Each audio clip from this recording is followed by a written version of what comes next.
Good morning, everyone. My name is Geraldine Kirrihi Barlow. I'm Curatorial Manager of International Art here at QAGOMA. I'm delighted to welcome you here today for the Symposium adjoining our exhibition Gerhard Richter, The Life of Images. It's been my great honour and privilege to work together with Dr. Rosemary Hawker of Griffith University to curate the exhibition and also drawing upon the talents and energies of quite an extraordinary team here at the gallery. I'd like to begin by acknowledging the traditional owners upon the land where we're gathered today here at Kurilpa Point, the Jagera and Turrbal people, to acknowledge and thank their elders past, present and emerging. The symposium today is presented in partnership with Griffith University, Queensland College of Art and the Brisbane Consortium for the Visual Arts. I'd like to acknowledge those who are watching the live webcast of this event online and also in the other space at the Queensland Art Gallery. Throughout today's symposium, we are very pleased to be hearing from Australian and international scholars who will present new research and lead discussion on Gerhard Richter's practice. Before we commence the symposium, I'd like to welcome our director, Chris Saines, to say a few words of welcome and introduce our symposium speakers. If you could join me in a little clap to welcome him.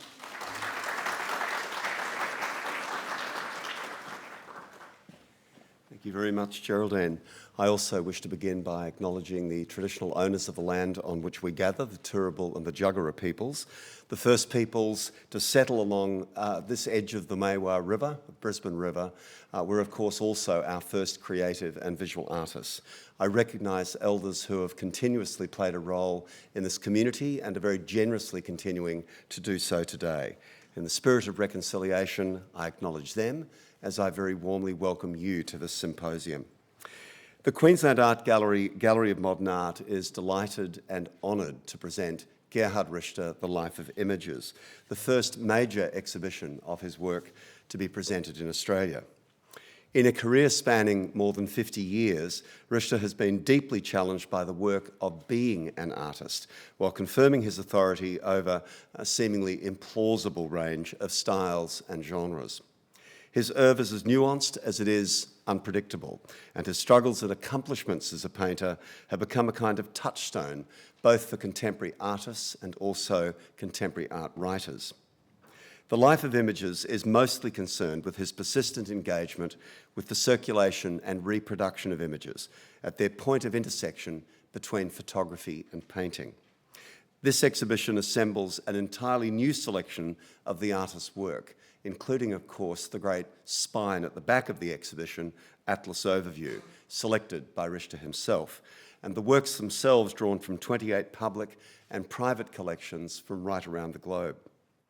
Among these loans were works from Atelier Richter and from the artist's own private collection that told us that we really had, in the end, realised the ambition that we've long held for this project.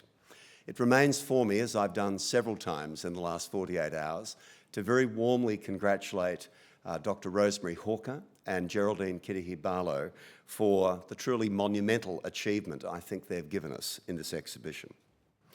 Richter's career, his chameleonic ability to change form, has of course inspired abundant scholarship. I was reminded of that perhaps more than ever when we visited the office of Dr. Dietmar Elger, who you'll hear from shortly today, to find that the back shelving in front of which he sat was almost, it seemed, endlessly lined with publications on the artist. He must be clearly one of the most published artists of our time. On the occasion of presenting this late career survey, the first ever major exhibition, as I've mentioned, for the artist in Australia, we thought it appropriate to add in some way to that corpus of knowledge, over and above the very fine work which Dietmar and Rosemary and Geraldine have contributed to the publication. We're delighted to host the symposium in collaboration with Griffith University and the Queensland College of Art under, as has been said, the banner of the Brisbane Consortium for the Visual Arts. The BCVA is the gallery's umbrella group for collaborating with Brisbane's leading tertiary institutions, and this is something of an exemplary project under this umbrella. Can I now formally welcome and acknowledge Symposium Chair, Geraldine Kirrihi Barlow, Curatorial Manager, International Art at QAGOMA. Papers Chair, Dr. Susan Best, Deputy Director, Postgraduate Research and Director, Griffith Centre for Creative Arts Research, Queensland College of Art. And our speakers today, pardon me, Dr. Dietmar Elger, art historian, curator and director of the Gerhard Richter Archive in Dresden, Germany, and chief curator at the Galerie Neue Meisterstattliche Kunstsammlungen in Dresden. Dr. Stefan Gronert, curator of photography and media at the Sprengel Museum in Hanover in Germany. Dr. Rosemary Hawker, exhibition curator and senior lecturer of fine art at Griffith. Professor Andrew McNamara, art historian and professor visual arts at the Queensland University of Technology, and Luke Smythe, Auckland-based art historian and teaching fellow at Otago University, Dunedin, New Zealand. Welcome to all of them. Like you, I'm really looking forward to everyone's contributions over the course of this day. The curatorial collaboration on this exhibition, which truly has been a long one, about 5 years in the making, has extended seamlessly from the academic worlds to the art museum worlds, and it has consolidated an already strong relationship between the gallery and Griffith University. I wish to thank Professor Derrick Cherrie, Director of Griffith University's QCA, for his unstinting support in that collaboration, and very warmly welcome Derrick to the stage. Enjoy the day.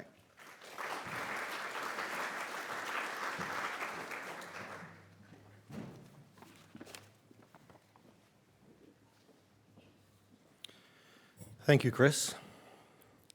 I'd also like to acknowledge the Jagera and Turrbal peoples on whose land we stand today, and to pay respect to their ancestors past and present, and to all Aboriginal and Torres Strait Islander people here with us today. It's my great honour to be here today to be part of the launching of this symposium. To begin with, I'd like to acknowledge the work of all the staff of QAGOMA who have contributed to the exhibition, Gerhard Richter, The Life of Images. This is possibly one of the most challenging exhibitions that QAGOMA has turned its hand to bringing together. It was a visionary act for the gallery to have taken on the project, and lead curator Dr. Rosemary Hawker's desire to bring Richter's work to the attention of the Australian public would not have been possible without the curatorial expertise of QAGOMA and its skilled exhibitions management. QAGOMA director Chris Saines is to be congratulated for his enthusiasm for and faith in the project. Without his recognition of the value of Rosemary's standing among Richter scholars and her depth of inquiry into Richter's practice as being key to introducing the work of this world-renowned artist to Australia, this exhibition would not have occurred.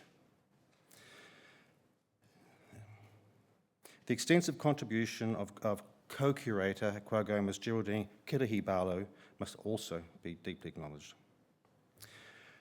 I also would like to acknowledge the support for this project by the Pro-Vice-Chancellor of Griffith University's Arts, Education and Law Group, Professor Paul Mazerel, who unfortunately can't be with us here today. And of course, the invaluable support of Dr. Dietmar Elger, Director of the Gerhard Richter Archive in Dresden, without whom this show would not have arrived here in Brisbane at all. Thank you, Dietmar. I'd also like to acknowledge the exhibition sponsors and partners, Urban Art Projects, UPA, Art Series Hotel Group, Virgin Australia, Earring Station, JC Deco, Brisbane Marketing, the Goethe Institute, and the Honorary Consulate of Germany, Brisbane. It's very important to have supportive partners when pulling together an exhibition of this scale. Today's symposium, as Chris mentioned, has been made possible through the joint support of QAGOMA, the Queensland College of Art, and Griffith University's Art Education Law Group.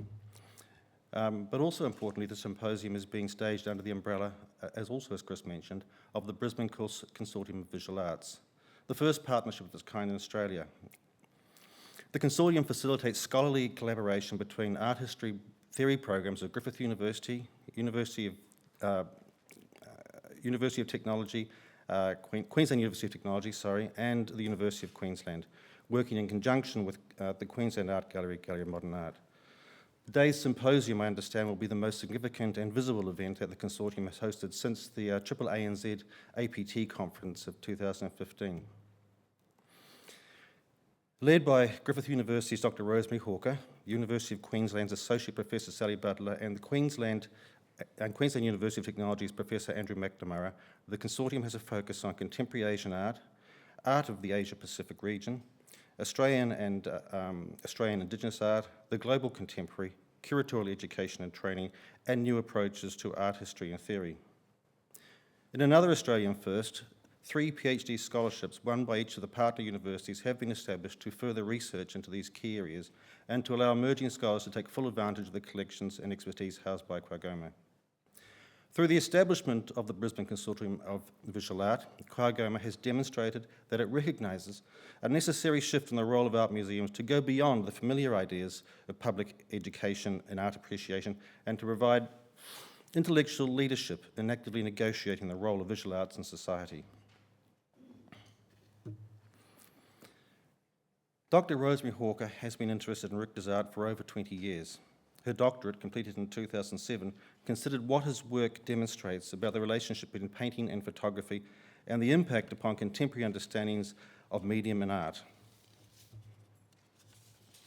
It's a long and deep inquiry that has increasingly informed her teaching at the Queensland College of Art. On the opening night of the Life of Images, I had the pleasure of being in a small group that was given a tour and introduction to the exhibition by Rosemary and Geraldine. The exposure was too brief, and I look forward to spending much more time in the exhibition.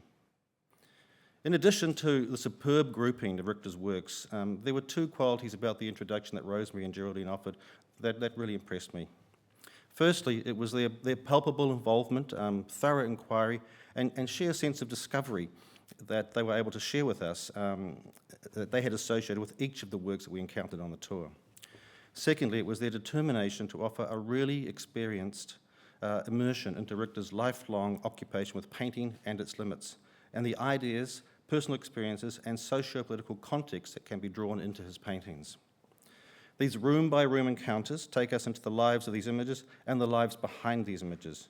The architecture of the exhibition space opens up for us to consider not just Richter's confrontations with the act of representation, but through a sharing of this experience, the limits of our own worldview and self-insight. I once again congratulate Rosemary Hawker, Geraldine Kirrihi Barlow, and Chris Saines, and the entire staff of QAGOMA for bringing this exhibition together. And I ask you now to join me in a round of applause to commend them for their success.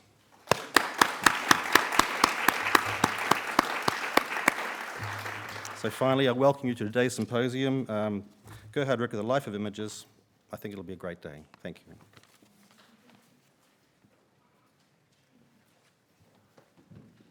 Thank you, Derrick, and also Chris. Before we officially begin today's program, I'd like to run through a couple of very exciting housekeeping notes.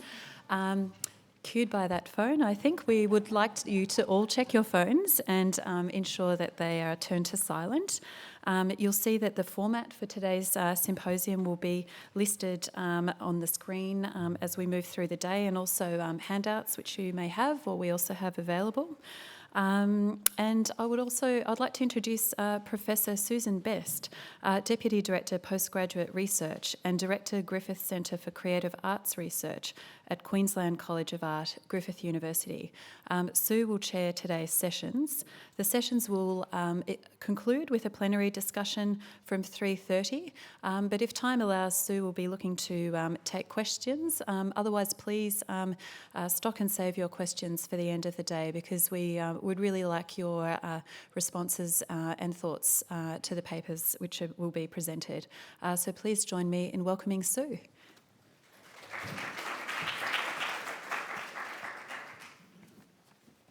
It's my great pleasure to introduce our first guest speaker to present the symposium's keynote paper. Dr. Dietmar Elger is the director of the Gerhard Richter Archive and chief curator at the Gallery Neue Meister in Dresden. He's a former curator for painting and sculpture at the Sprengel Museum in Hanover, and between 1984 and 1985, he was secretary in Gerhard Richter's studio. He's organised numerous exhibitions on modern and contemporary art and has written and edited their accompanying catalogues. He's currently preparing Gerhard Richter's updated catalogue raisonné. You'll see some of those actually in the GOMA shop if anyone's interested. Volume 5 will be published in 2019 and Volume 6 will be published in 2022. Dietmar will be presenting a paper entitled Richter, Polka, Lueg, Palermo, Companions and Competitors. Welcome to.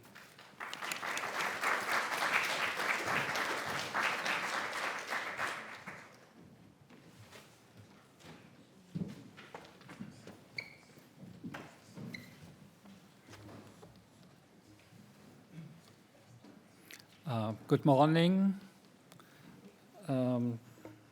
Thank you very much for inviting me. I'm here since last Sunday. I'm leaving today back home. Had a great time in Brisbane. So, as early as 1964, Gerhard Richter has noted in an, at that time at least, unpublished private statement the following: contact with like-minded painters, a group, means a great deal to me. Nothing comes in isolation. Is it loud enough? Okay. Nothing comes in isolation. We have worked out our ideas largely by talking them through. Shutting myself away in the country, for instance, would do nothing for me. One depends on one's surroundings. And so the exchange with other artists, and especially the collaboration with Luke and Polke, matters a lot to me, quote end. The photograph showing here is of remarkable value to art history and was taken in September 1967, 3 years after Richter's early statement. It records the decisive moment when the relationship between the four artists was undertaking drastically changes. Sitting on a low pedestal in front of a large plate glass window in downtown Cologne are the young Düsseldorf-based painters from left to right: Konrad Luke, Sigmar Polke, Blinky Palermo, and Gerhard Richter. The names, along with the names of other artists whose work was on display, among them Cy Twombly, appear in thick white letters on the window behind them. The photograph was a spontaneous snapshot. None of the four painters is looking at the camera. Everyone looks relaxed and casual, as if they would have just finished work. And in fact, they had. In the window behind them hangs a large portrait photograph of the Munich gallery owner Heiner Friedrich. Under the title Demonstrative, Demonstrations 67, Friedrich presented an exhibition of his artists in the studio of the Dumont Publishing House in Cologne from September 12 to 19th. Friedrich's short-time exhibition was a counter-event to the first art market for contemporary art, which was being held from the next day on in the nearby Gürzenich Fair and Event Hall. We see the poster for the event, and we see the installation booths for the art market. The 80 members of the Association of Progressive German Art Dealers constituted an exclusive circle to which no other galleries were admitted. The art market was an instant success. It was quickly copied. In 1970, 3 years later, Art Basel was founded, which soon surpassed the Cologne event in international significance. Heiner Friedrich had already immediately recognized the attraction of the idea of the fair in advance and had therefore looked for an exhibition space in Cologne where he could represent his artists in the city at the same time as the fair. Gerhard Richter was showing 10 large color charts from 1966. And here presented as a folding screen, accompanied by the recently executed painting Geweih. Polke had his large-size dot painting Kopf head from 1966 on display, and Luke was presenting multiple inflatable transparent plastic cubes.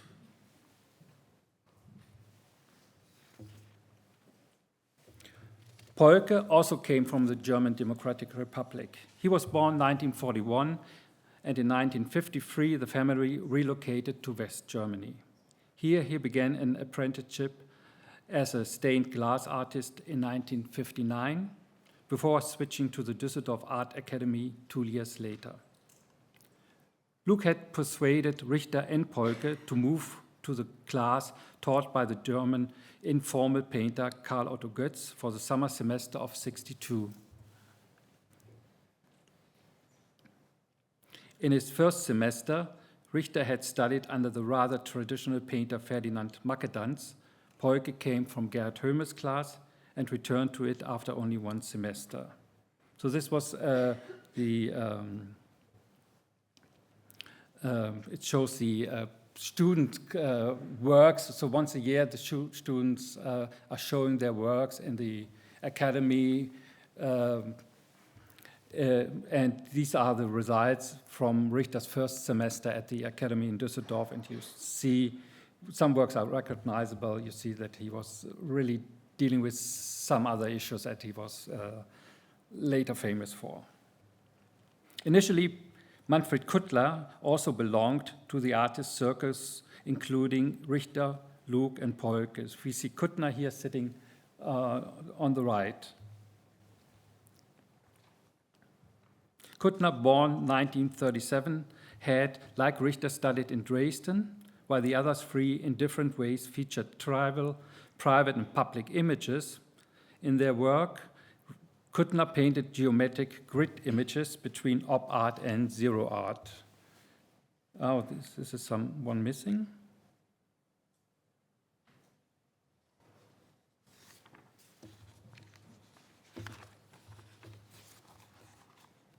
Sorry.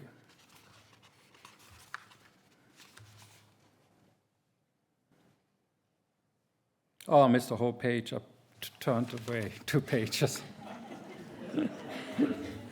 Okay.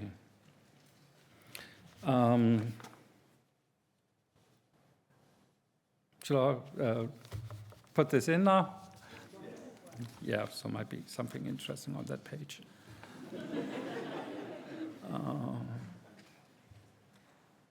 So the photograph of the 4 artists was taken directly before that September 12th, maybe perhaps even exactly on that day during a break while the exhibition was being set up. The rather casual situation taken by Luke's wife, Dorothy, actually marks a decisive turning point in Richter's work, his life, and his relationship to his fellow artists. 1967 was an important year in his early career. Richter had received his first public award at the beginning of the year with the art prize Junger Westen, and has served as a visiting professor at the Hamburg University of Visual Arts during the summer semester. His relationship to the other 3 artists was in a changing process and would soon be redefined. Richter began to distance himself slowly from Sigmar Polke, with whom he had had the closest relationship, in favor to a more intense connection to Blinky Palermo. Their body language seems to indicate this iteration already. But the most significant change would come only a few weeks later in Richter's relationship to Konrad Luke. At this moment, when the photograph was taken, the artist Konrad Luke was already in the middle of preparation for a new professional perspective. Born in Dresden in 1932, Gerhard Richter fled the German Democratic Republic in March '61, entering West Germany via a divided Berlin. After his training in Dresden, he began his second course of studies in painting at the State Art Academy in Düsseldorf. In February '62, at the so-called Semesterrundgang, so this is a correct image, or semester tour, where the students traditionally present their works from the previous year, he met Polke and Luke. A year later, on the same occasion, he also met Blinky Palermo for the first time.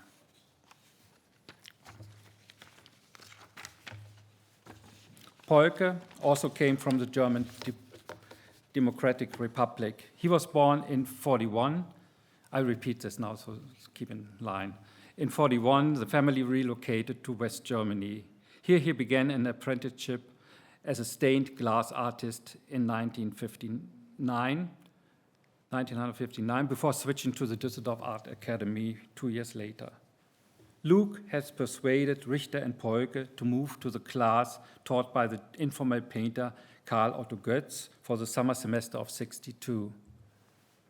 So this is a painting by Götz and painting shown working in the studio. In his first semester, Richter had studied under the rather traditional painter Ferdinand Mackedans. Polke came from Gerhard Höhme's class and returned to it after only 1 semester. Initially, Manfred Kuttner also belonged to the artist circle, including Richter, Luke, and Polke. Kuttner, born in 1937, had, like Richter, studied in Dresden, while the other 3 in different ways featured tribal, private, and public media images in their work. Kuttner painted geometric grid images between pop art and zero. Quite different to Richter's early work. Only once did all 4 artists, Luke, Polke, Richter, and Kuttner, exhibit together as a group. They displayed their paintings and objects in an empty store in Düsseldorf in May 1963. Among the many styles named on the invitation card, the term capitalist realism, followed by a question mark, appeared here for the first time. For Gerhard Richter, one thing was already obvious at this first exhibition. Quote, Manfred Kuttner, with his grid pictures, didn't match with us. There were to be no more exhibitions from this particular configuration of the group.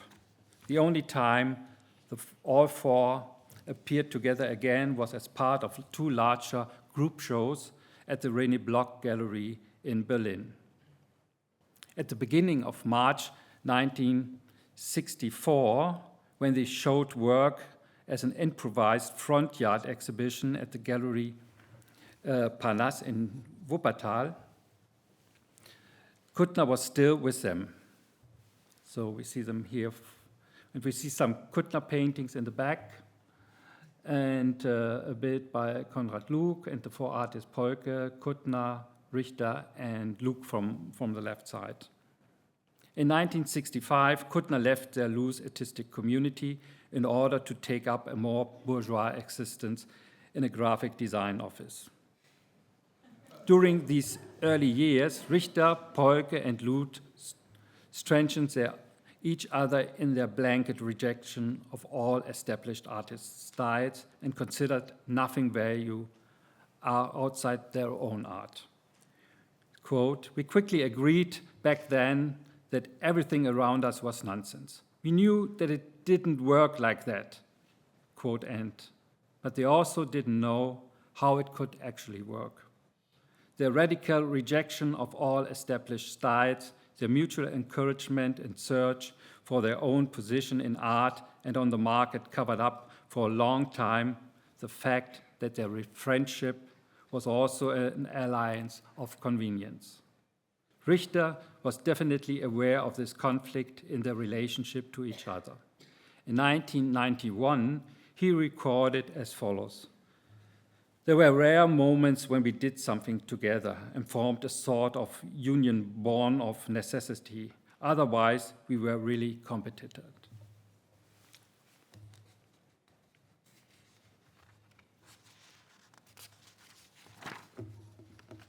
Further joint exhibitions were limited exclusively to 2 party projects, with Richter as a central figure, always participating in one of these projects. He took part in every of these following exhibitions. There were no joint projects among the other artists. It was already in October '63 when Richter and Luke staged a happening accompanied by an exhibition titled Living with Pop, a demonstration for capitalist realism at the Berger's furniture store in Düsseldorf.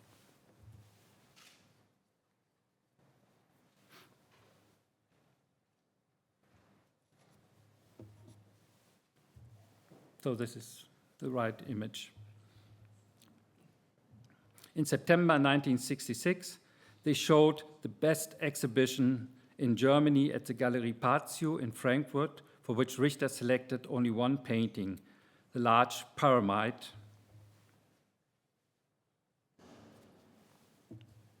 That you see here and that you also see in the exhibition.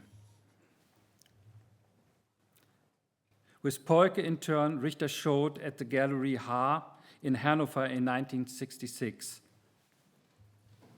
So this is the exhibition in Hanover with Polke and Richter, 2 Polke paintings, and in the back in the door you see a Richter painting chair.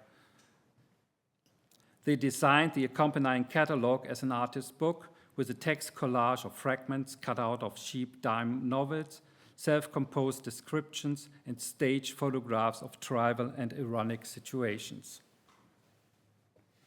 In one of Richter's letters to his gallerist in Munich, Heiner Friedrich, written shortly before their group show at the Galerie Ores in July 1965, a sense of growing rivalry among the free, ambitious artists surfaced.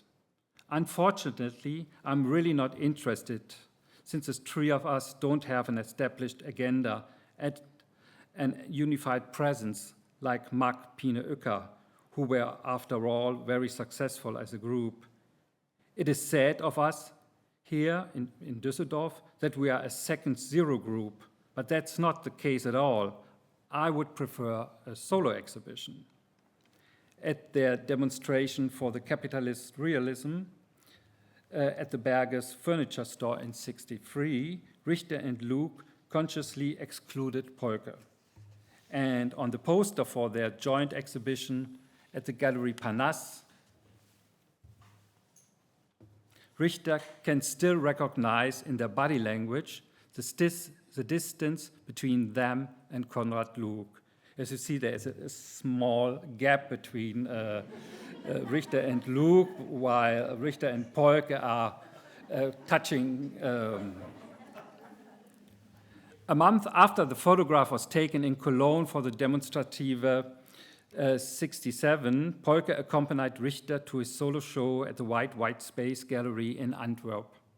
The morning after the opening, the artist took a photograph of the 2 of them in their hotel beds, which Richter later used for his print Hotel Diana.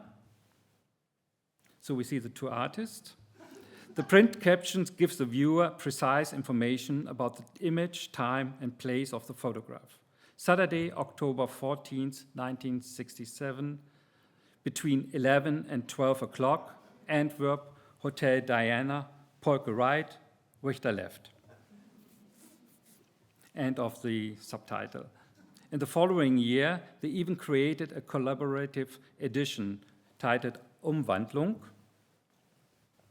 which documented 5 stages of the purported transformation of an entire mountain into a sphere, as performed by the 2 artists.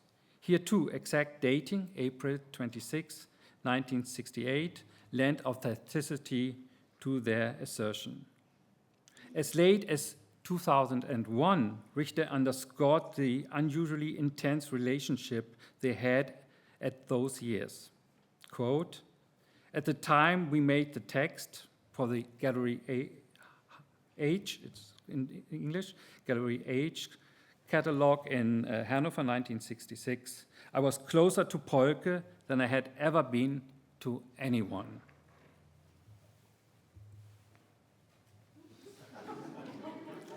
This is an image from this catalog. But from the late 1960s onward, although they followed increasingly separate paths. For Richter, his retrospective at the Düsseldorf Kunstverein für die Rheinlande and Westphalia marked the point of their final break. In a conversation decades later, he was still complaining that Polke had disparaged,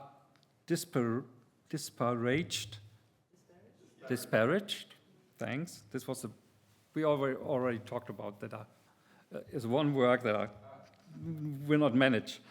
Disparaged his new works.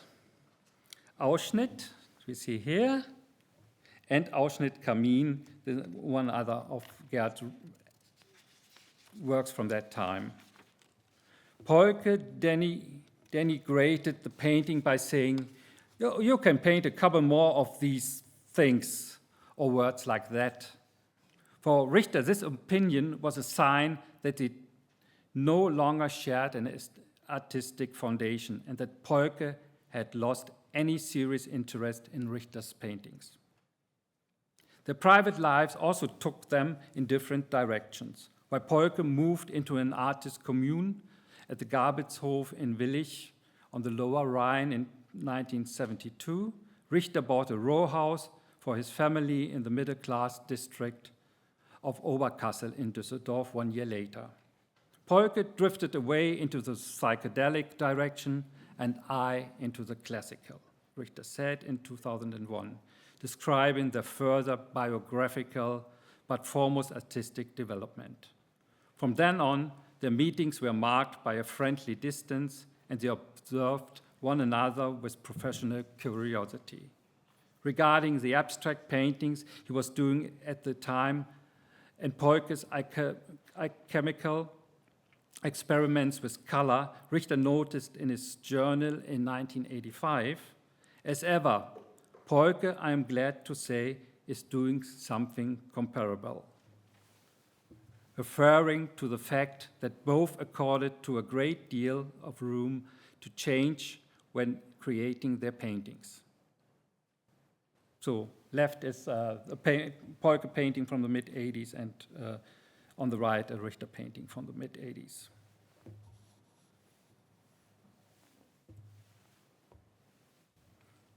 On the left of the photograph from September 1967, Konrad Luke sits in a relaxed pose. Casually, he takes a drag from a cigarette. At that point in time, his thoughts must have been entirely elsewhere. For only 6 weeks later, he exchanged his life as the artist Konrad Luke for the profession of the gallery owner Konrad Fischer. Luke had initially been the leader within their little artists community. He had numerous connections to the art scene in Düsseldorf and provided his friends with contacts and information. In later years, his career as a painter lagged behind that of Richter or the even younger Sigmar Polke. Konrad was the most informed. The other three of us, Kuttner, Polke, Richter, came from the East after all.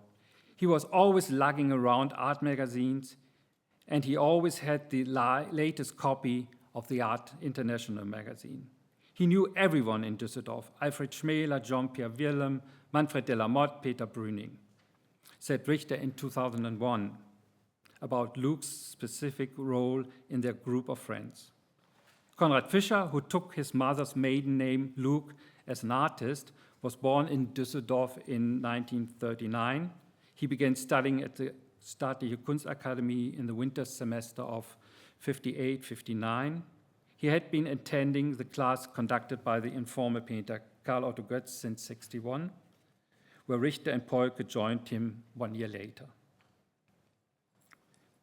When the photograph of the four artists was taken in front of the Dumont studio, Konrad Luke was in the middle of preparing for a successful new career. Only shortly after, on October 28th, he would open his gallery, titled Ausstellungen bei Konrad Fischer, exhibitions at Konrad Fischer's, at Neubrückstraße number 12 in Düsseldorf, with the first European solo show by the New York-based minimal artist Carl André. So we see the work by Carl André shown in this exhibition space on the left, and we see Gerhard Richter in the back. And on the right image outside the gallery, we see Gerhard Richter also in the forefront, and we can recognize also Konrad Fischer. This change from artist to gallerist is a consequence of his critical judgment of his own paintings. In an interview with Heinz Norbert Jox, he explains the reason for his decision in '94. I wasn't at all convinced by what I made. I was happy to be able to make something else. After all, one knows when something has legs or not. The name Ausstellungen by Konrad Fischer, which expressly avoided the commercial term gallery, already alludes to the fact that Fischer saw his small exhibition space as more of an international site for information and his own role as that of a mediator rather than a salesman. Gerhard Richter had met Karl André a few days before the opening and described his spontaneous impression to a letter to Heiner Friedrich dated October 17th, so about 10 days before the opening. So one can say Karl André was there quite early, like 10 days, 14 days before the opening, because the work was produced in Düsseldorf and not shipped from New York. Karl André is in Düsseldorf. The opening is on Saturday. Nice guy. Exhibition will probably be very good. In retrospect, however, the opening would remain in his memory for another reason. With other presentations in its first year by Hanne Darboven, Soluit, Fred Sandberg, and Bruce Nauman, the project Ausstellungen by Konrad Fischer was an instant success.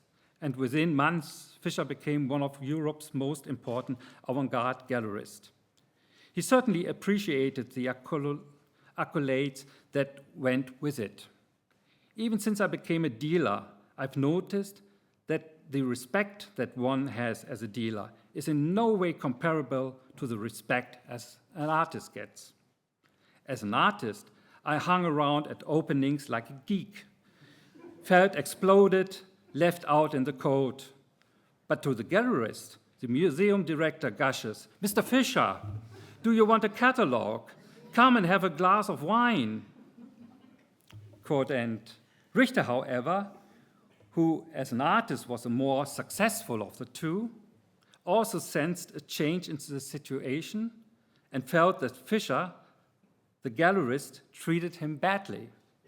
Konrad really took advantage of that. He really took his revenge.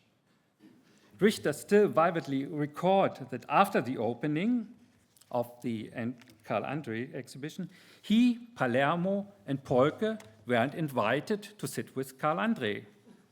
Fischer and some collectors at the table, but instead had to sit a little bit at the sideline. So, quote Richter, Karl André found out about this and came over to us. I thought it was very, very nice that he demonstrated so openly that he liked us. In an interview with Stella Baum, Konrad Fischer in 1989 described his exhibition program as follows.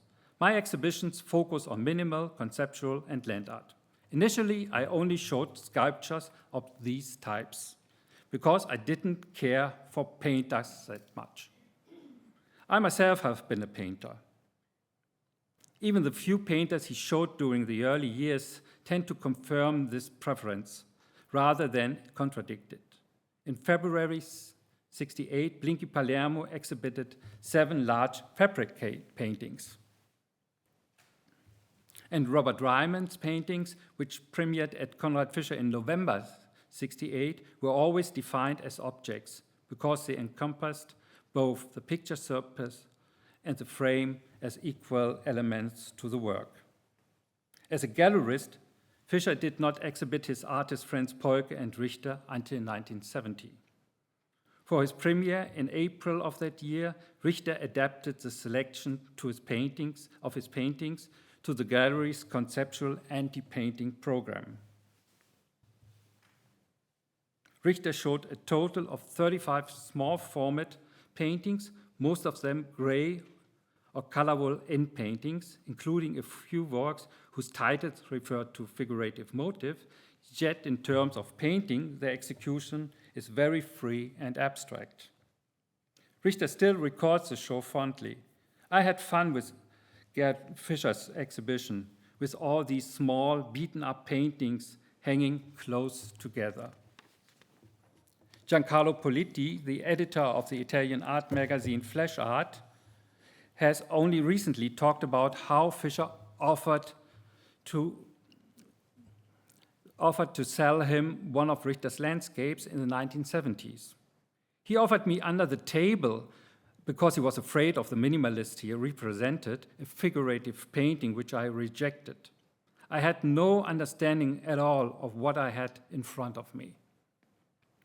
After the first exhibition, the relationship between Fischer and Richter became closer again. As a gesture of friendship, Richter painted a portrait of the Fischer family in 1971. One cannot overestimate the gallery's significance for the reception, public presence, and recognition of Richter's work in the 1970s. Here, Richter was presented and discussed in an international and theoretical context that included artists such as Carl Andre, Soluit, Hanne Darboven, Onkabara, Bruce Nauman, Stanley Brown, Daniel Buren, Gilbert and George. This environment was of crucial help in defining Richter's paintings, and it prevented groups of works such as the romanticizing landscapes, seascapes, and the later candle paintings from being misinterpreted. In addition, as a curator and mediator, Konrad Fischer exercised influence over many international exhibition projects. Richter, however, viewed this concentration of power critically, and so his relationship to Fischer remained ambivalent. There weren't that many exhibitions at Konrad Fischer's. The contact was not good, and he was also not my most important gallerist, but I also did not have one who was more important. Whenever Richter was asked which artist he particularly admired or which he had influenced him, he always named Andres, Soluit, Robert Ryman, and Lawrence Wiener. All four had their first solo shows at Konrad Fischer's between 1967 and 1969. The series of gray paintings, color charts, and colorful in-paintings that Richter began at that time were definitely created under the impression these artists made to him. I have to take it.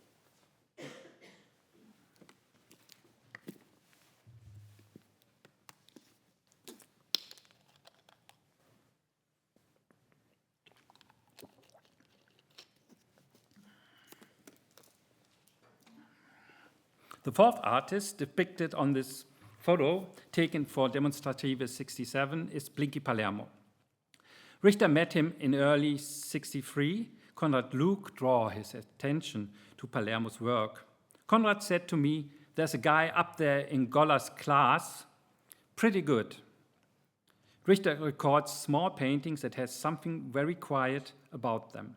Palermo also came from the East Germany. He was born Peter Schwarze in 1943 in Leipzig, and that same year he was adopted by the Heisterkamp family. In 1954, the family moved to Münster, and in spring 1961, Peter Heisterkamp began studying at the Werkkunstschule in Münster, but he transferred to the academy in Düsseldorf for the winter semester the same year, where he attended the class of Bruno Goller and later of Joseph Beuys. Here, in the class of Joseph Beuys, he acquired his nickname Blinky Palermo in 1964, allegedly because of his resemblance to a member of the Italian mafia. This game of disguising his identity contributed much to the later mystification of Palermo's persona and the idealization of his work after his early death in 1977, on a journey to Ceylon. Of course, we remained strangers to each other, confessed Richter, but we always shared the same judgments. In this respect, their friendship resembled Richter's friendship with Konrad Luke and Sigmar Polke, but otherwise it was special. Quote, "Because we were different, we didn't compete with each other.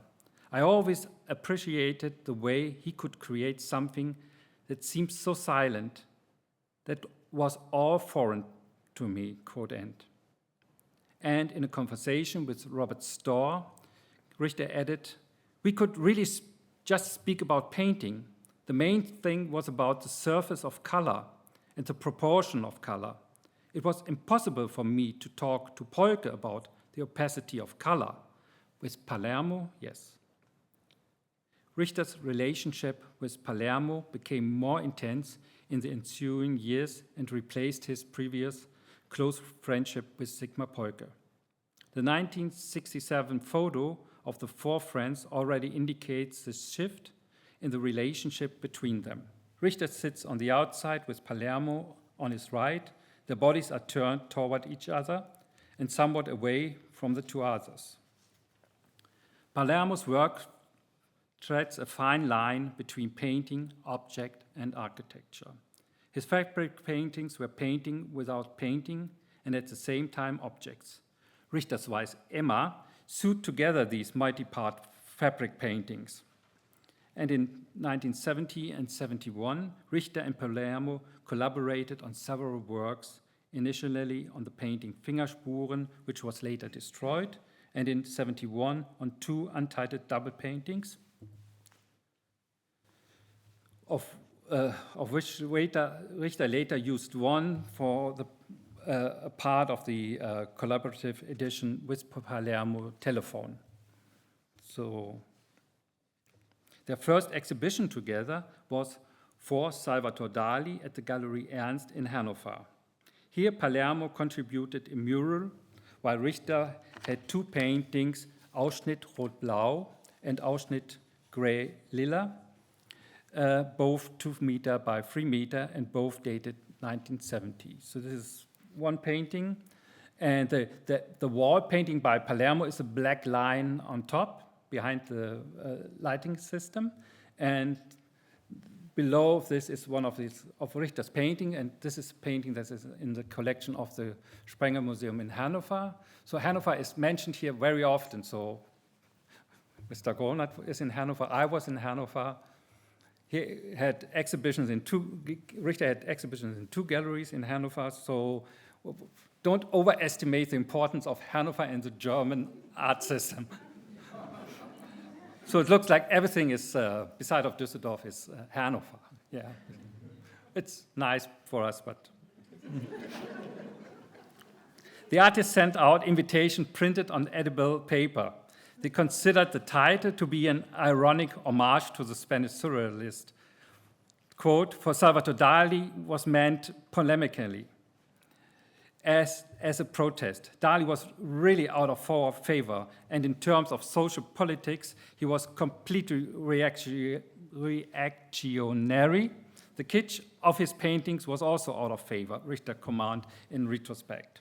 The following year, Richter and Palermo once again exhibited together at the Gallery Heiner Friedrich in Cologne. Palermo's contribution was a wall painting, which also served as an architectural setting for Richter's works. So we see here. The ochre-colored painting covers all 4 walls of the room, leaving only around 10 centimeters of white framework free. Richter showed 2 sculptures for a room of Palermo, 2 naturalistic plaster cards of the artist's heads. Left the head of Palermo on the right side, Richter's own head. These heads are among the few sculptures in the oeuvre of the painter Gerhard Richter, and the only figurative ones.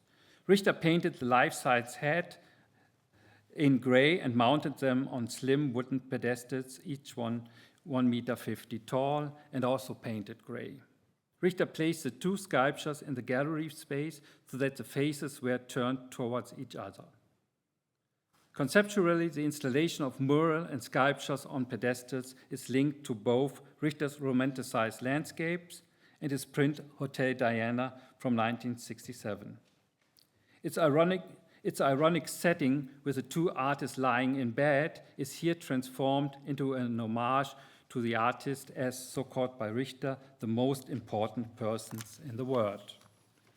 As visitors enter the exhibition space, they are reminded of a classical pantheon, a hall of honor, or a memorial room.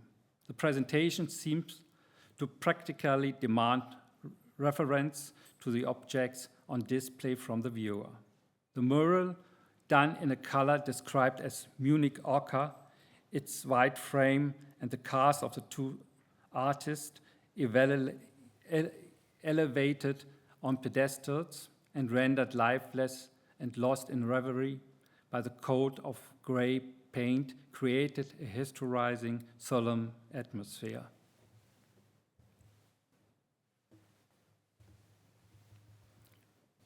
So we can go back here. For Gerhard Richter, this installation was created out of a feeling of defiance, as well as out of a longing for loaded bourgeois classical art. In this room, there was no hint of the discussion going on during the years after 1967 about the role of artists and their social obligations. Palermo and Richter's collaborative show in Cologne take up a stance against Beuys' dictum that everyone has creative potential and is therefore an artist, as well as against the argument that art is a product like any other, and therefore the artist must consider himself a producer or a maker.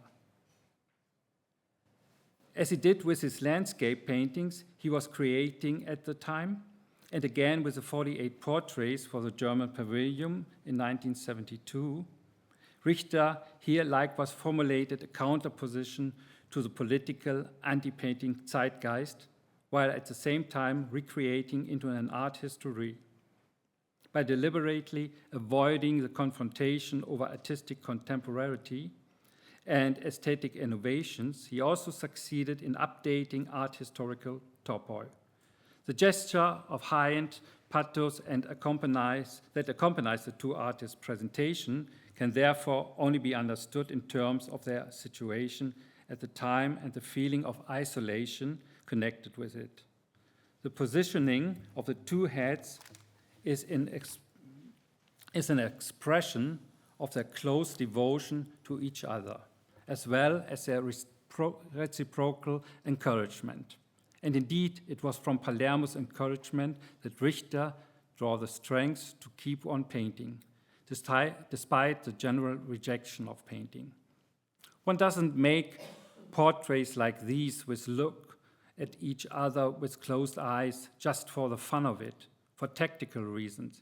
It has to be about something more significant, an admiration of the person and the painter Palermo, who made art despite the dominant zeitgeist. At the time, one felt quite isolated and was happy to find someone else who painted and thought in a similar way. Quote end by Gerhard Richter. And Richter remembers well another detail from that time, to which he still attaches the isolation of the two within the art scene of the day. The 1973 poster for the exhibition of the Düsseldorf art scene at the Kunstmuseum in Luzern, which featured a group of all the participating artists. Subtly, Richter pointed out that on the 10 artists who gathered together for the photo, Palermo and he were the only ones wearing suits and ties. Gerhard Richter regarded the term capitalist realism critically almost from the beginning on. Luke, Polke, and Richter, as well as their brief companion Manfred Kuttner, had already underscored their competition and efforts at independence after their first joint exhibition. Richter especially always rejected the label capitalist realism they had been branded with. The artists' community was above all a community of individuals. Polke, Richter, and Kuttner had initially gladly joined the forces with the Düsseldorf native Konrad Luke. He already had the contacts to artists and gallerists in the city and could provide his companions with important information and international art magazines and catalogs. Richter also owned his first exhibition in the famous Düsseldorf gallery of Alfred Schmäler, surely to Konrad Fischer's mediation. At a time when no one was interested in their paintings and the artists had to organize their own exhibitions, They needed each other the most and confirmed to each other the significance of their work. Kuttner dropped out as early as 1965. When the others held their first exhibitions in commercial galleries, the starting point for all of them was similar. Luke, Polke, and Richter exhibited in the same galleries at Alfred Schmäler in Düsseldorf, René Block in Berlin, August Haseke in Hanover, and Heiner Friedrich in Munich. Luke soon realized that his artistic possibilities would remain limited, so he switched sides and established himself quickly as one of the most important avant-garde gallerists. 9 years separated Richter and Polke. New friendship and different lifestyles slowly pulled the friends apart toward the end of the 1960s. Blinky Palermo would take up the empty spot left by Polke at this time in his relationship to Richter, while Richter, in the fruitful competition with Polke, was inspired by his friend's humor and irony to playful stagings and editions like the Umwandlung, as we have here again. He felt no competition from Palermo. Instead, he developed a friendship between artists marked by mutual respect and recognition, oppressed particularly and very differently to his collaboration with Polke in their joint installation, Two Sculptures for a Room by Palermo. Thank you very much.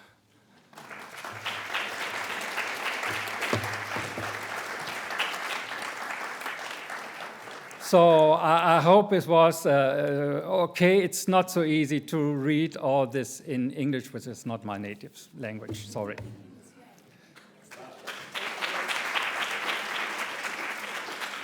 We have time for a couple of questions. Please wait for the microphone to come to you.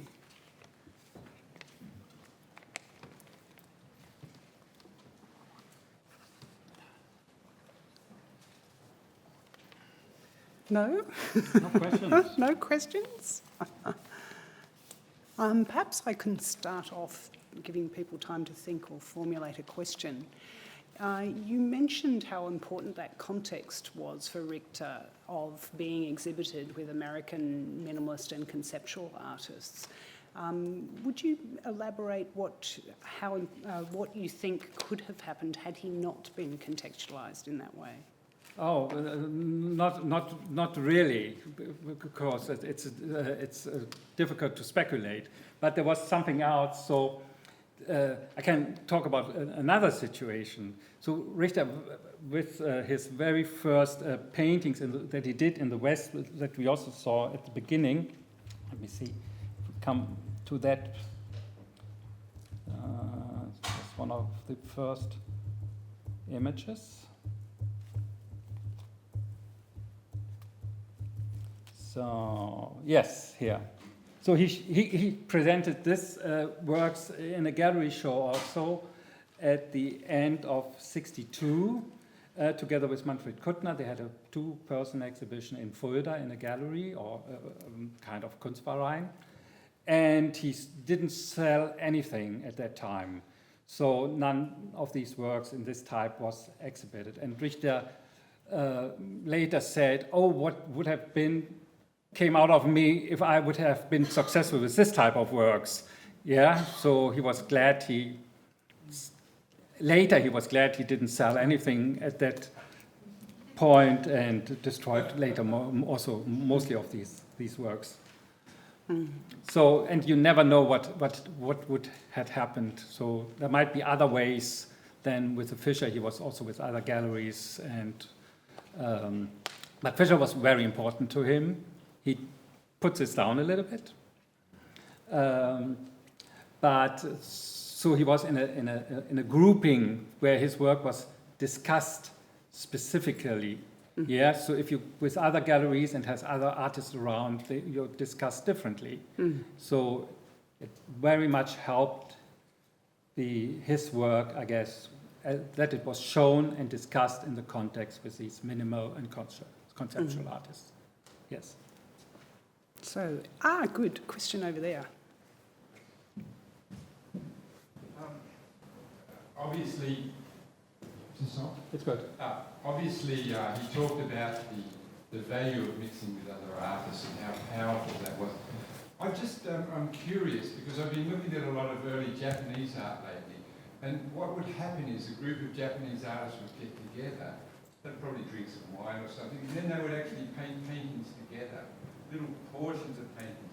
Did that happen much in European history or in modern history? No, I would say not. There are some very rare examples. There are some paperworks that were done in this surrealist system of the cadaver exquis, where he did a work together with 3 other persons, one artist, and the wives of the 2 artists. But I know very few examples of collaborative works, and this may also has to do that the market does not really appreciate this type of works, where you have like corporations by Jean-Michel Basquiat, Andy Warhol, and Francesco Clemente, which is, for me, which comes to mind first for me. I think they just did it for fun and to share. Yeah, but they wanted to sell it also, and it doesn't sell that well. It doesn't seem to happen so much in Europe. Just curious. And then Tony, and then above. Yeah, I also remember that there are collaborations, like there's a Tangeli sculpture, and on top of the Tangeli sculpture, it's a painting by another artist is mounted, and then it moves around, things like that also. So, but very few examples. When more stuff Tony?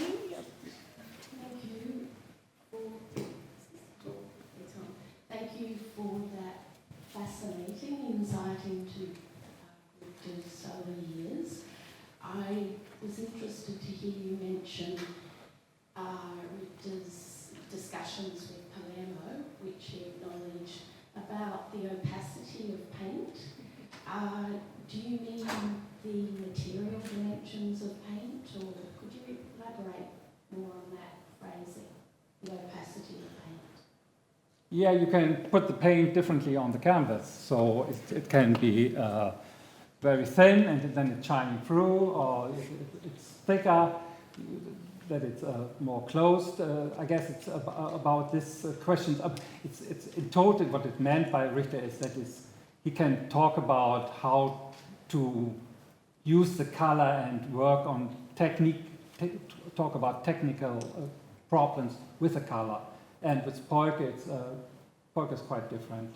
Yeah, Yeah, I so mean, Palermo and Richter just have so much finesse with colour, basically. You can see they share that in a way.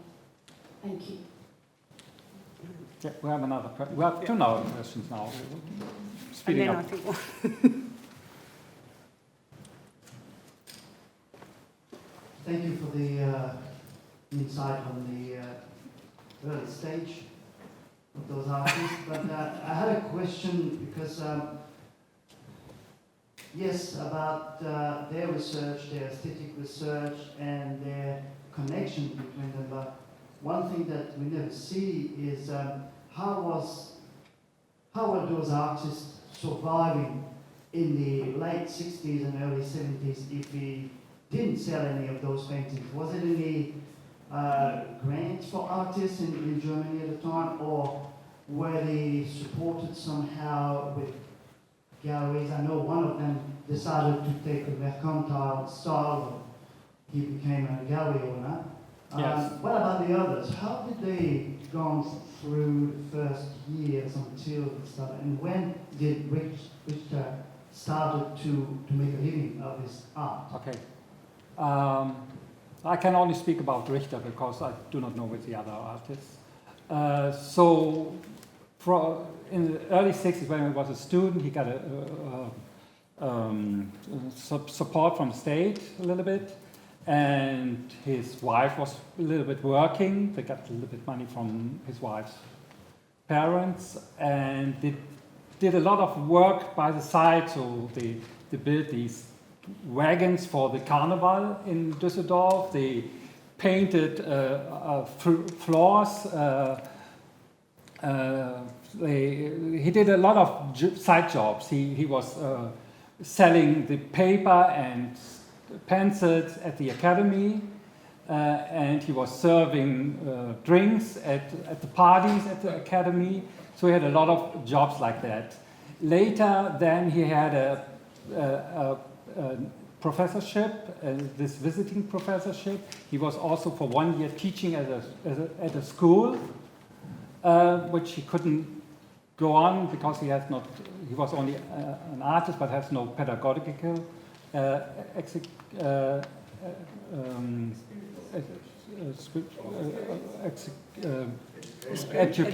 education. So then he has this 1 semester at the academy in Hamburg, and he had a contract with Heiner Friedrich, who was providing him with monthly payments, and he has to, all these works went through the gallery at that time. So this was between maybe 68 and 72. So there was a contract like what is more usual in the US. So he had a contract with monthly payments. So that helped very lot. And then I guess at the early 70s or so, more payments came in from sales. And he always sold also works, yeah, from very early on. Not that much, but he always sold works. And he was always complaining that he has nothing at the studio.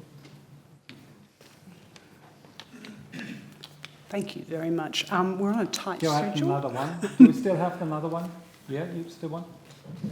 It's okay. Last One more? question. Okay. Last question. You steer it.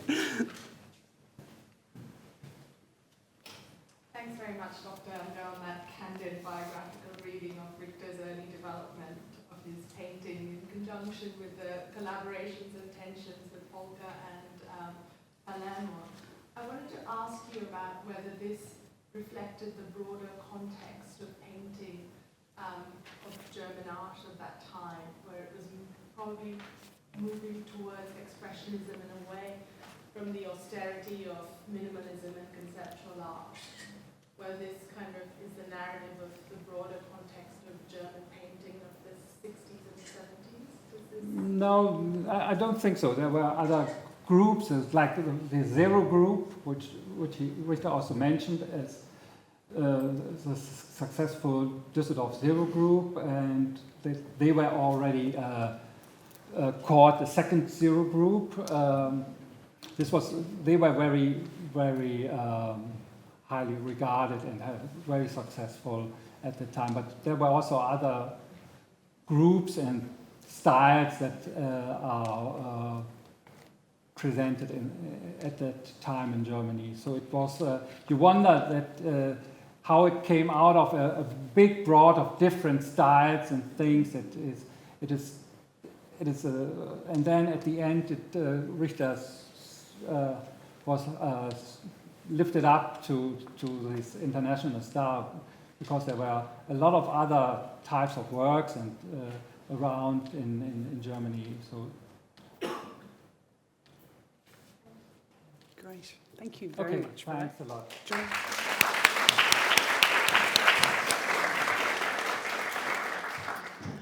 So the next speaker is Dr. Rosemary Hawker, who is the exhibition curator of the Life of Images. She's also senior lecturer in art theory and fine arts at the Queensland College of Art, Griffith University, and the inaugural chair of the Brisbane Consortium for Visual Art. She's a leading scholar on the art of Gerhard Richter. Her doctorate, entitled Blur, Gerhard Richter and the Photographic in Painting, was awarded by the University of Queensland in 2007. Rosemary contributes to the visual arts as an academic, critic and public speaker, and writes regularly for journals including Oxford Art Journal, History of Photography, and the Australia and New Zealand Journal of Art. In 2011, she was invited to speak at the Richter Symposium at Tate Modern as part of their major retrospective of the artist's work. Rosemary will be presenting a paper entitled The Architecture of Images. So please welcome her.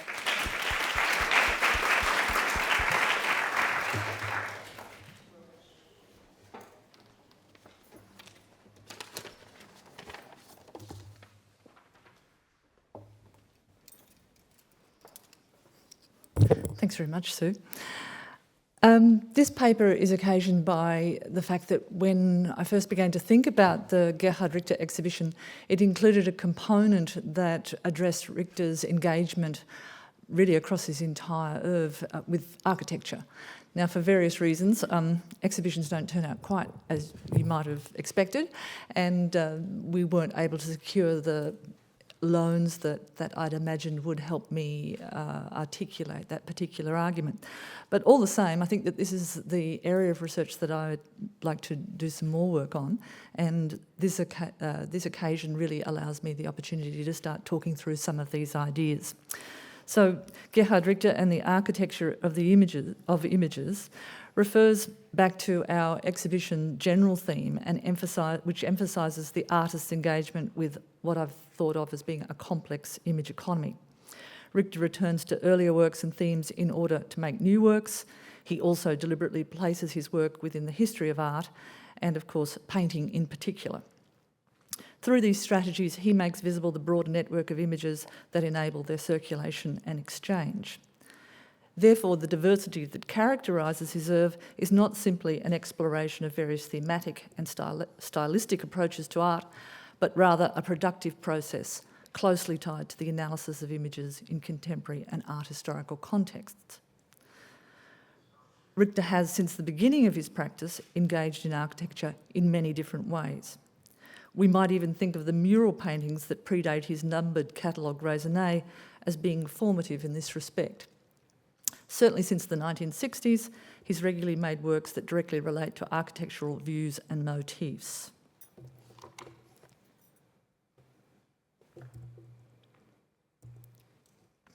Yesterday, Dr. Elger shared this very beautiful example of an early installation plan that Richter had done for an exhibition.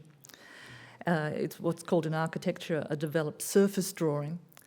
And we see that evidence of Richter's attention to the architecture of his exhibitions, also, of course, in the Atlas work. And there are many examples of those interior and room designs in the Atlas overview that you'll see in our exhibition. And although this is not one of Gerhard Richter's beautiful three-dimensional models, but rather the one that comes from QAGOMA's own design team, so it lacks a little of the artist's finesse. It's still a stand-in for his very beautiful models. We certainly took up his approach to model making in order to think through more thoroughly the way that we're installing works into the space. And he typically has made, I'm not sure from what date, perhaps Dr. Elger can tell us later, but he's typically made three-dimensional models of every exhibition that he's directly engaged in. So my question is, given our general exhibition premise, how do we understand the place of architecture in the life of images? Is it part of that life in the same way that Richter has us see painting, or is it merely the physical context that works are encountered in? Now, I argue that it's the former and not the latter in this context, and consider architecture as an art discipline rather than merely a service. So my aim is to go beyond an idea of architecture as a physical space to contain art, and to argue Richter's concern with the painterly object and its architectonic context falls outwards to include the relation of painting and architecture as disciplines.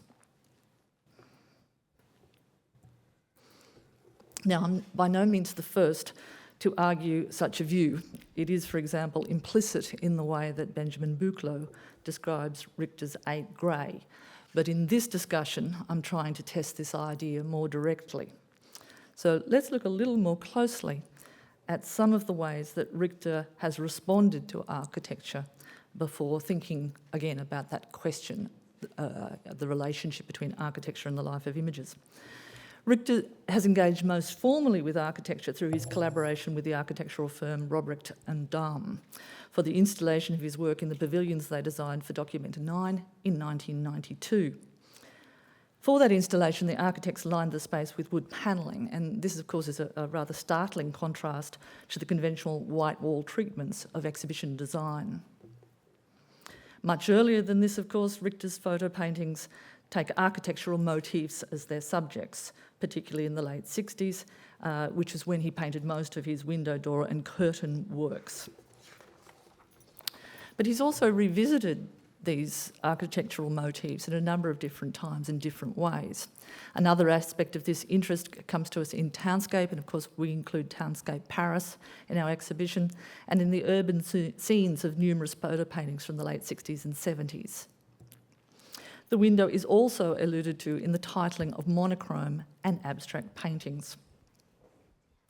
And also, and perhaps surely most spectacularly, in the Cologne Cathedral window, completed in 2007.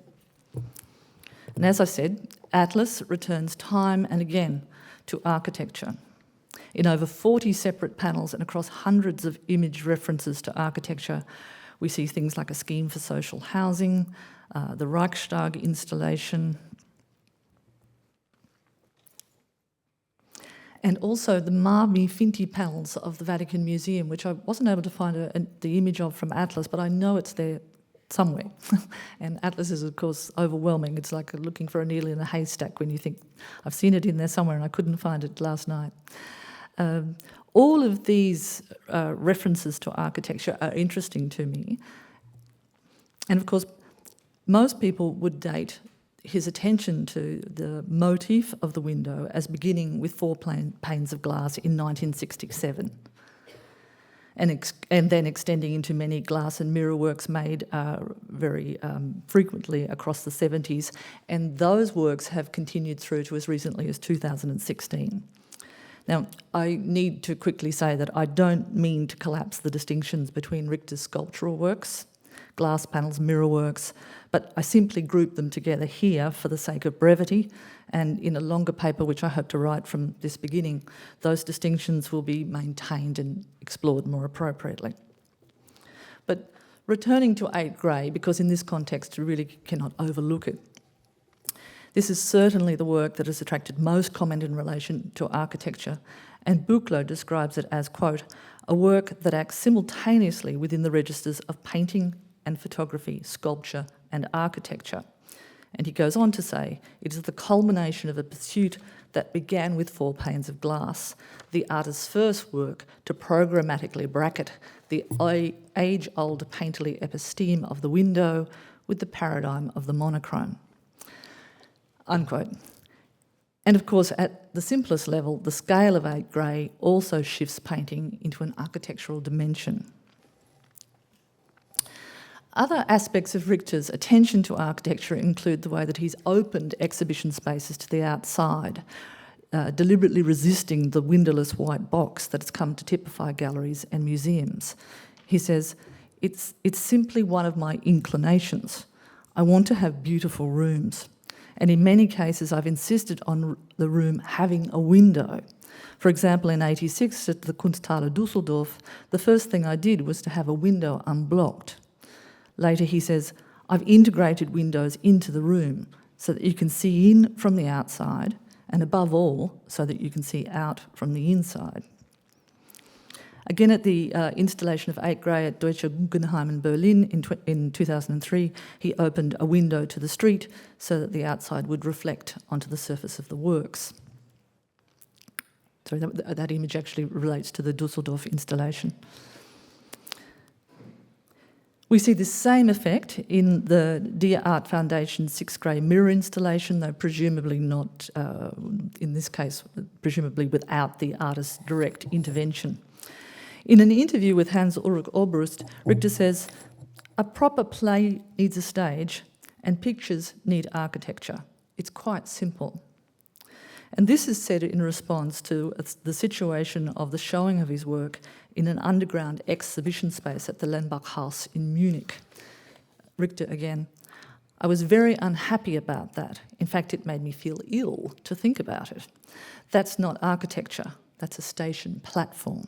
It's un-architecture, unquote. In that same interview, Obrust remarks, this mutual relationship between the picture and the room, it is very important to you, indeed. So how do these ideas and examples of works fit into the idea of the life of images? There's no doubt that architecture does act as a context for art, that it's necessary and enabling for the life of images. But to see it in this purely instrumental way is to reduce the complexity of art history and the idea of the arts as a system that includes architecture. In Stephen Melville's catalogue essay for the exhibition As Painting, Division and Displacement, an exhibition that was at the Wexner Art Centre in Ohio in 2001, he refers to the relationship between painting, sculpture and architecture. Although that exhibition included works by Richter, and Melville describes his work later in that catalogue, he does not bring this argument into that specific description for some reason. So I'm taking those ideas a little further in this consideration of Richter's work. Melville draws on Hegel and the periodisation of art, that is, the symbolic, classical and romantic periods. Architecture is the principal form, he says, of symbolic art. Sculpture, the principal form of classical, and painting and or music, principal forms of romantic art. This trichotomy of painting, sculpture and architecture is fundamental to modern understandings of art as argued by writers such as Heinrich Wölfflin. But the point of Melville's argument is that painting is what it is because it can see this past. It can see that it's the successor to sculpture and architecture. Now, whether or not you believe in a Hegelian progress of art, Melville argues our inheritance of this idea as a system of arts means that we can't understand painting except in the historical relations of art disciplines, which necessarily include architecture. Now, I've no expertise in Hegel, but I am very interested in the idea of this system of differentiation of art disciplines, and that it's not just a matter of current practices, but that it has a long historical framework going back to the German Romantics, who, of course, we know have influenced Richter so greatly. So where is this evidence of architecture in this equation? In the history of architectural motifs in painting, most obviously played out through the motifs of windows, and I was interested to hear Stefan Gronet refer to this yesterday in his talk.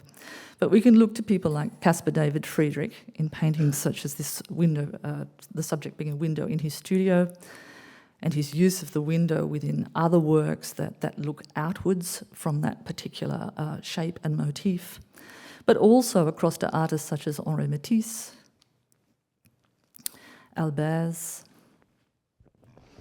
perhaps most famously in a way by Marcel Duchamp, and this is also an example that I note that Buchloh refers to in his discussion of 8 Grey, and a little closer to home for us and just upstairs, Callum Morton's work called Home, which combines both the window and the mirror.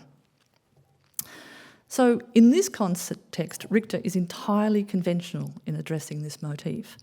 But these works are not isolated in his practice.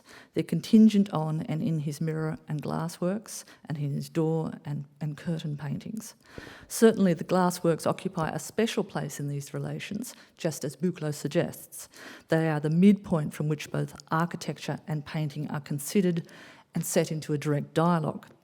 They do this first in terms of playing out these two very familiar motifs for art, the window and the mirror in this case, the first framing and mediating the view, the second returning the appearance of things in the world comparatively free of mediation.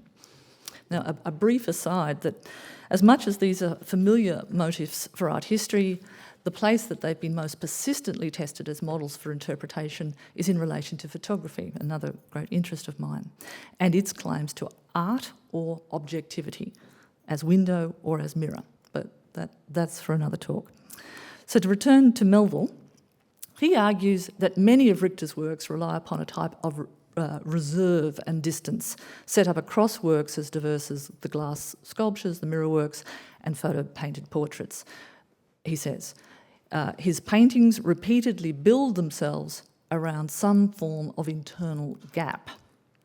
And in describing this, he looks to examples that are familiar to us, such as Betty, and also the IG portraits, again in our exhibition. And he describes these works as, quote, foregrounding the gap between the posed figure and the background against which it stands, unquote. Now, there's a great deal more I could say of distance and spatial relations as played out in these works through reference to photography, but in my current context, I argue that Melville's gap is analogous to the relationship between painting and its history, and implicated in Richter's articulation of the place of architecture in his work and his implicit reference to the system of the arts. The phenomenal gap between foreground and background that Melville so rightly identifies in Richter's work analogises painting as painting only in the context of its history. We can't experience painting without experiencing its history. The gap is not only a phenomenal one of experiencing the space of painting, it is also the motif of the window, an index of architecture and painting's relation with architecture since Romanticism. Friedrich's windows, and those of others that I've briefly mentioned, are not like Alberti's window, which is in itself invisible. The motif of the window as the representation of frame vision comes from that time when painting recognised itself in architecture. Now, I need to briefly thank Dr. Dietmar Elger for the opportunity to look at images within the archive that have not really been interrogated all that much. And this paper comes in part because of what I found within those images, which really galvanised my attention to Richter's idea of images as elements in architecture. So thank you very much, Dietmar, for making those photographs available and supplying some copies of them for me for this talk, and allowing me some time to share your office in Cologne. These photographs are made during the 1960s, the same period that we see Richter's window and door works concentrated. They show paintings on Richter's studio roof, in this case in Dusseldorf. They might simply be understood as finished works taken to be photographed in better light, yet not all paintings are photographed here, and those that are consistently of openings. I'm sorry, I've lost my spot. They are consistently of openings, doors, windows, panels, or as yet painted canvases, arranged to suggest skylights and openings in space. They are also images that relate a sense of bodily scale and as enabling passage between interiors and exteriors. These images are closely tied to those that we see in Atlas that document Richter's interest in the opening and interruption of space referenced in many contexts. With these photos in mind, the connection between Richter's glassworks and sculptures and the earlier photo paintings and his most recent double mirror works and monochromes is for me extremely evident. This has been difficult to articulate across minimalist works that resist interpretation, but such clear and continuous relationships are almost self-evident in the simple experiments and documents of work as found in this collection of photographs. In this way, these photographs enable a better understanding of the relationship between painting, sculpture and architecture in Richter's work in terms of foregrounding the viewer's experience through those architectural motifs and techniques. The photographs mark out relationships between these canvases and the architecture that surrounds them, drawing equivalences between the paintings and their architectural framing, those rooftop skylight panels, doors, windows, etc., opening onto the studio rooftop. And of course, in this case, the fenestration of buildings seen in the background behind the canvases.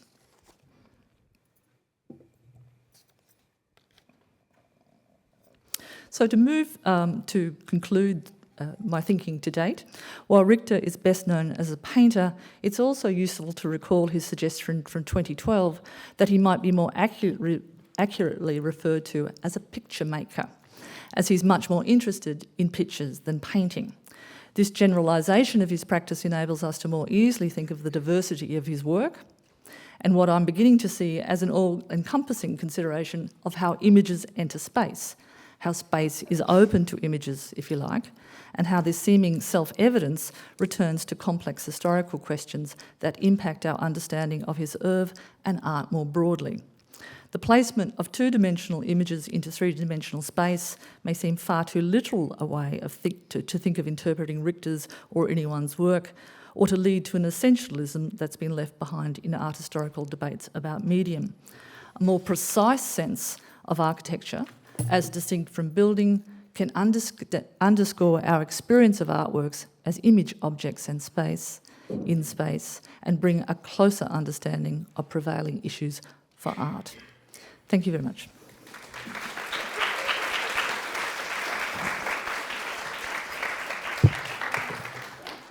So we have time for a few questions before we break for lunch.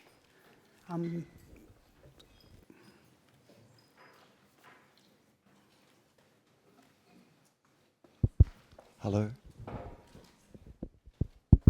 Hello? Can you set? Hello. I'll start anyway. Hello, Rosemary, testing. Thank you very much first for the paper.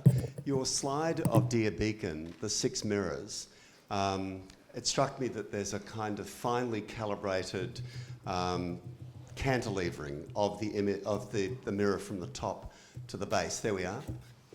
And by a few mils or a few degrees. And I think when I saw 8 Grey years ago in Berlin, I think it too had a slight adjustment against the pure perpendicular. And so given the place of the windows are typically placed, of course, perpendicular to floors, and it always seemed to me that this was about a relationship with the body or the viewer. Is that something that you've talked about, thought about as well? Because I think it's what takes it off the axis of being something that belongs to an architectural space and something that inhabits human space, which is also, of course, what architecture is made for. Thank you. Yes, I have, and it's an interesting thing because that question does connect us back to art, but it also connects us to architecture. I don't know this particular work well, and I do wonder if it's on one of those very complex industrial but rather beautiful armatures that 8 Grey is on, and if it's adjustable, I don't know.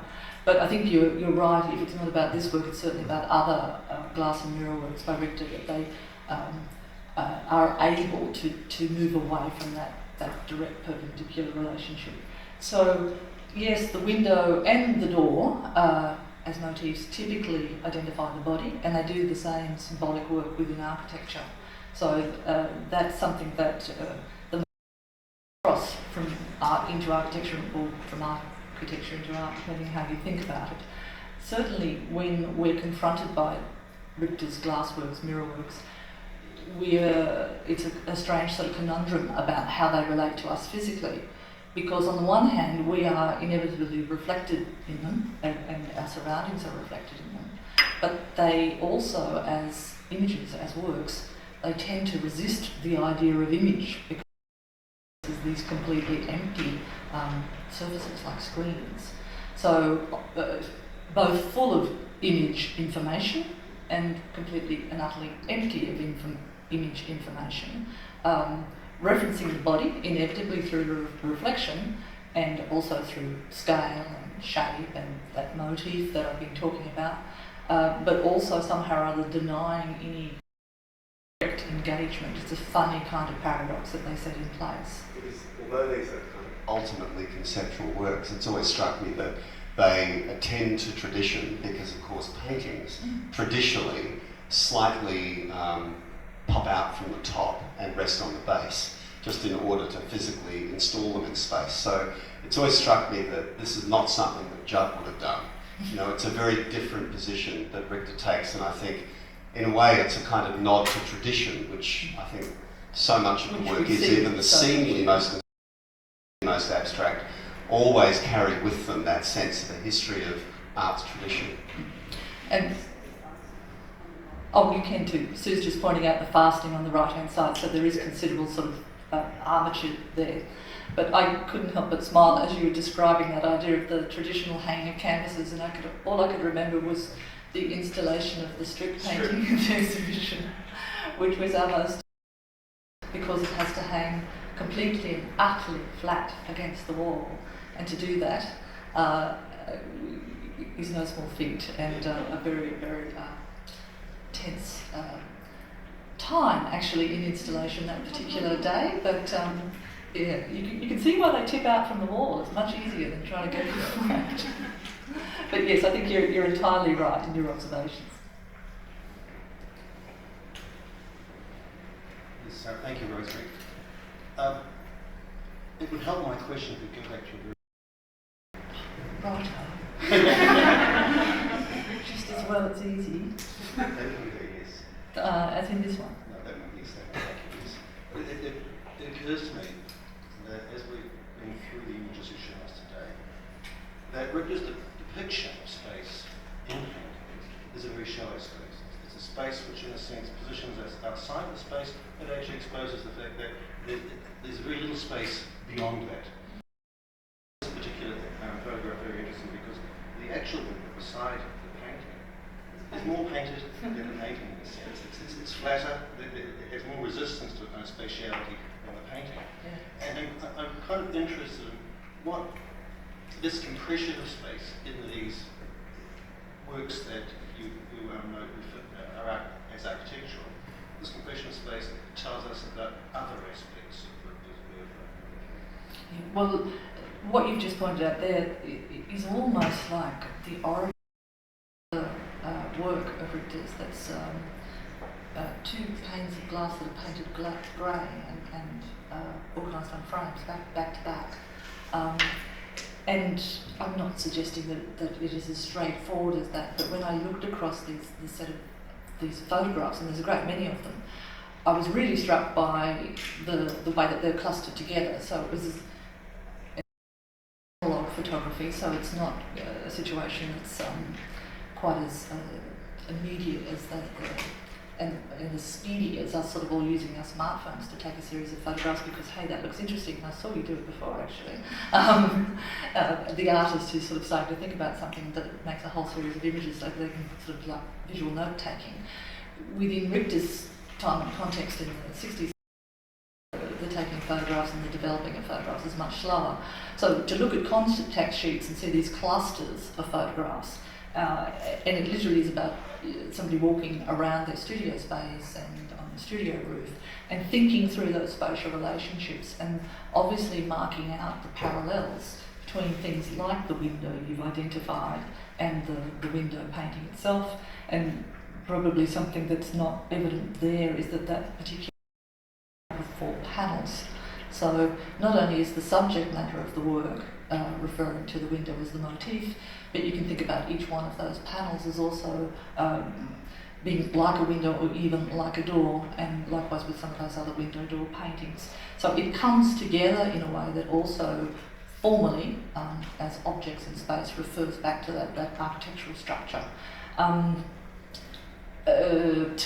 not sure that I can give a more articulate answer to what it is you've asked the question about, but that's exactly why I think that this is an area of investigation, more work to be done on, and for me it makes sense to work in that direction next. Thank you. Yes, I guess I found myself wondering about this attention to surface continuously through Richter's practice. Yeah. Thank you. Yeah. Really close attention to the surface to the extent that it becomes almost obsessive, where works will sit side by side and one may be a glass work with a painted surface, and the next work or the other side of that work will be the painted surface but at the back of the... You're asked to think about the facture of the surface in very different ways. And of course in my other work of Richter, that just takes me straight back to photography and ideas about photography and photographic surface and grayscale and all of those sorts of references as well. So in isolating out these works, it's not that you can only think about them through architecture, it's more that I'm wanting to bring architecture to bear on earlier discussions, not just my own obviously, but other people. What does this bring into the mix? And I think that it actually brings in something extra that's worthy of investigation. But also typically completely takes us back to art history yet again, which is what Richter does for us time and time again. I'm sorry. I have a really kind of general question, kind of sort of related to this whole work. But I was sort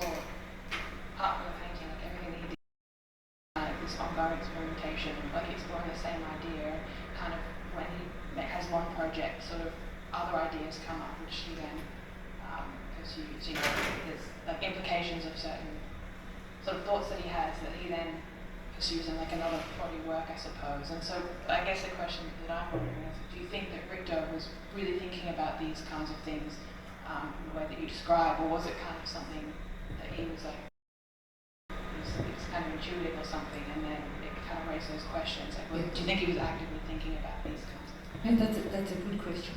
And I'm going to make the Australian answer, yes, but no. It's one of the things that Richter says is that you respond to the world and you make images according to all the other images you've seen, you know, and that includes art history, but it also includes magazines and newspapers and billboards and the physical you occupy, so the architecture of the studio and the urban environment, whatever it might be. So Richter says in many contexts that when he's produced a particular work, he's had no real sense of doing, making those references or connecting back up to that art history or whatever it might be. And I mentioned this yesterday in one of the tours in relation to Emma, the nude descending staircase, which he says that when he painted it, he had no idea that he was making the Duchampian reference. It was only much later that he thought about that. Yes, maybe no, but certainly I can understand why there's an intuitive response that artists have that is driven by their experience of this vast network of images and general experience that we have of the world. It's based on all sorts of things that can be everyday and banal, and it's also based on the more formal education that we have, and as Richter did. So I don't for a minute present these images of these most recent sort of investigation of those archive images as being anything other than a mechanism to think through what the relationship is. I don't think that on this particular day Richter went to work and thought, gee, today I'm really going to be thinking about the window as a motif in art history and just seeing what I can do with it, you know. But I can see over and over again in these photographs and in other photographs that Dietmar has shown me that he is somebody who is constantly thinking through images and thinking about experience of the world through a very visual engagement. And of course, you know, you as an artist and other students here and artists here will understand that very keenly, I think. For me, working within a visual arts institution and one that's based on so-called practice-led research, you know, the buzzword that we've all been reciting for some time within art colleges in Australia and elsewhere, there are times when I think that can be a rather realising just how big a hole I'm digging at the moment.